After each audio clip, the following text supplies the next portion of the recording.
Hi అండి, welcome back to my channel. ఈరోజు ఏంటనుకుంటున్నారా, chicken pickle అండి. 2 months వరకు నిల్వ ఉంటుంది. ఎప్పుడు కావాలంటే అప్పుడు రెడీగా వేసుకొని తినొచ్చు. ఈ పక్కా కొలతలతో ఇట్లా నిల్వ ఉండే చికెన్ పికిల్ని ఎలా పెట్టాలో మీకు చూపిస్తాను. మీకు చూపించే ముందు నా ఛానల్ని మీరు సబ్స్క్రైబ్ చేసుకోకుండా ఉంటే ప్లీజ్ సబ్స్క్రైబ్ చేసుకోండి ఫ్రెండ్స్. చికెన్ పికిల్ని తయారు చేసుకోవడానికి ఇలా నేను ఒక 1/2 kg బోన్లెస్ చికెన్ తీసుకున్నానండి. ఇది ఇలాగా ఇంత సైజు ముక్కలుగా కట్ చేయించాను. తర్వాత దీన్ని తీసుకొచ్చిన తర్వాత బాగా శుభ్రంగా 2-3 సార్లు వాష్ చేసుకొని తర్వాత ఇందులో కొంచెం పసుపు, కొంచెం ఉప్పు, 1 టేబుల్ స్పూన్ ఆయిల్ వేసి బాగా కలిపి ముక్కలకంతా ఈ మసాలా అంటే ఈ ఉప్పు పసుపు అంతా పట్టేటట్టు పక్కన పెట్టుకున్నాను.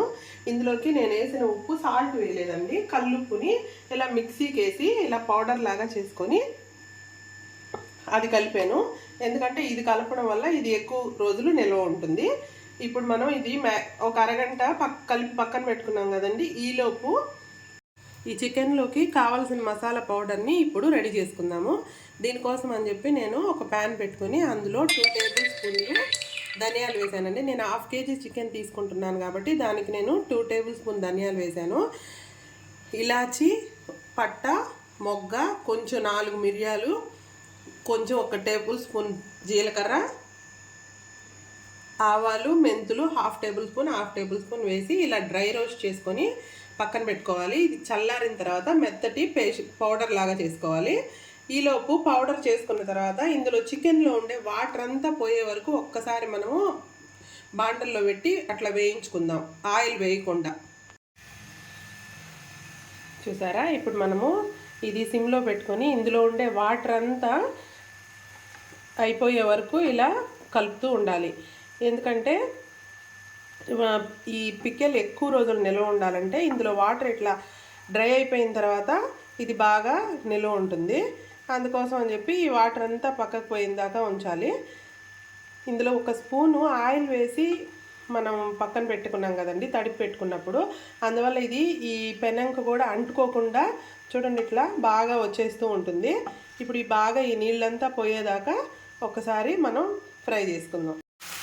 ఇప్పుడు చూసారా, ఇందులోని వాటర్ అంతా ఇంకిపోయింది కదండి. ఇప్పుడు తీసి దీన్ని ఒక బౌల్లో వేసుకుందాం. ఇప్పుడు అవన్నీ తీసి ఒక బౌల్లో వేసుకున్నాను. ఇప్పుడు నేను ఒక ప్యాన్ పెట్టుకొని ఇందులో ఈ కప్పు వరకు 3/4 వరకు ఆయిల్ వేస్తున్నాను. నాన్ వెజ్ పికిల్స్కి కొంచెం ఆయిల్ ఎక్కువగానే పడుతుంది. ఇప్పుడు ఈ ఆయిల్ హీటెక్కిన తర్వాత ఆ చికెన్ ముక్కలు ఇందులో వేసి బాగా వేపుకుందాం. ఇలా ఆయిల్లో వేసుకొని కలుపుతూ వేపుకోవాలి. అంటే బాగా గోల్డెన్ కలర్లో వచ్చేటట్టు వేయించుకోకూడదు, నార్మల్గా వేయించుకోవాలి. ఎందుకంటే పికిల్ పెట్టిన తర్వాత అవి బాగా గట్టిగా అయిపోతాయి ముక్క. అలా కాకుండా మీడియంలో వేయించుకుంటే ముక్క కూడా సాఫ్ట్గా ఉంటుంది. ఇలా బాగా కలుపుతూ వేయించుకొని ఇవి తీసి పక్కన పెట్టుకుందాం.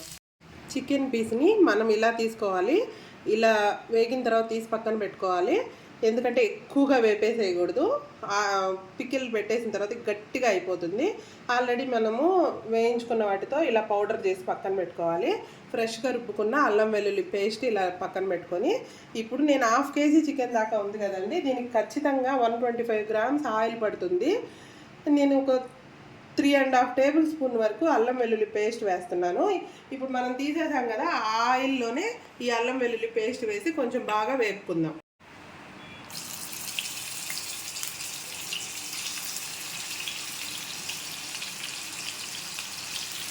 ఇలా ఈ పచ్చివాసన అంతా పోయే వరకు మనం ఈ పేస్ట్ని బాగా వేపుకుందాం. చూసారా, ఈ అల్లం వెల్లుల్లి పేస్టు బాగా వేగిపోయి మంచి స్మెల్ వస్తూ ఉంటుంది. అప్పుడు మనము ఈ తీసి పెట్టుకున్న చికెన్ ముక్కలు ఇందులో వేసేసి బాగా కలుపుకోవాలి. ఒక 2 minutes ఇలా అల్లం వెల్లుల్లి పేస్ట్ ఈ ముక్కలకు పట్టే వరకు అలా కలుపుకోవాలి. ఈ కలుపుకున్న తర్వాత ఇందులోనే మనము రుచికి సరిపడినంత కారం పొడి వేసుకోవాలి. ఇందులో నేను 3 టేబుల్ స్పూన్స్ వరకు వేస్తున్నాను. మీరు కారం కావాలంటే కొంచెమైనా యాడ్ చేసుకోవచ్చు. కారం వేసేసుకొని ఒకసారి కలుపుకుందాం. ఇందులోనే మనము ఆల్రెడీ పౌడర్ చేసి పెట్టుకున్న మసాలా పౌడర్ను కూడా ఇందులో వేసేసుకుందాం. ఇలా బాగా కలుపుకున్న తర్వాత ఇందులో మనకి రుచికి సరిపడినంత సాల్ట్ వేసుకోవాలి. ఒకసారి చెక్ చేసుకొని వేసుకోవచ్చు. నేనైతే 2 టేబుల్ స్పూన్ల వరకు వేసాను. సాల్ట్ వేసుకొని బాగా కలుపుకొని స్టవ్ ఆపేసుకుందాం. చూసారా, ఇప్పుడు మనం ఆపేసాం కదండి. ఇది బాగా చల్లారనిద్దాము. చల్లారనిచ్చిన తర్వాత లెమను, నేనైతే ఇది పెద్ద లెమన్ కాబట్టి ఒకటి పిండుతున్నాను. చిన్నవైతే 2 పిండుకోవచ్చు. లెమన్ పిండేసుకుందాం, తర్వాత చల్లారిన తర్వాత పిండుకుందాం. ఇప్పుడు బాగా చల్లారిపోయిందండి. ఇప్పుడు మనము లెమన్ జ్యూసు, చూసారా, ఇలా పిండి పెట్టుకున్న లెమన్ జ్యూస్ని ఇందులో పైన వేసేసుకోవాలి. వేసేసుకొని ఒక ఎయిర్ టైట్ ఉండే గాజు బౌల్లో తీసి పక్కన పెట్టుకొని ఒక 1 డే తర్వాత వేడి అన్నంలో వేసుకొని తింటే అసలు చెప్పబడలేదండి, ఒక్క ముక్క కూడా మిగల్చరు. 1 డే ఏందమ్మా ఆగేది, ఇప్పుడే వేసుకొని కొంచెం తినాలి అంటుంది మా పాప. అయితే మీరు కూడా చూస్తున్నారా? నచ్చితే మీరు కూడా చేయండి, ట్రై చేయండి. ట్రై చేసి నాకు కామెంట్ చేయండి ఎలా వచ్చిందో. నచ్చితే లైక్ చేయండి, షేర్ చేయండి, నా ఛానల్ని సబ్స్క్రైబ్ చేసుకోండి.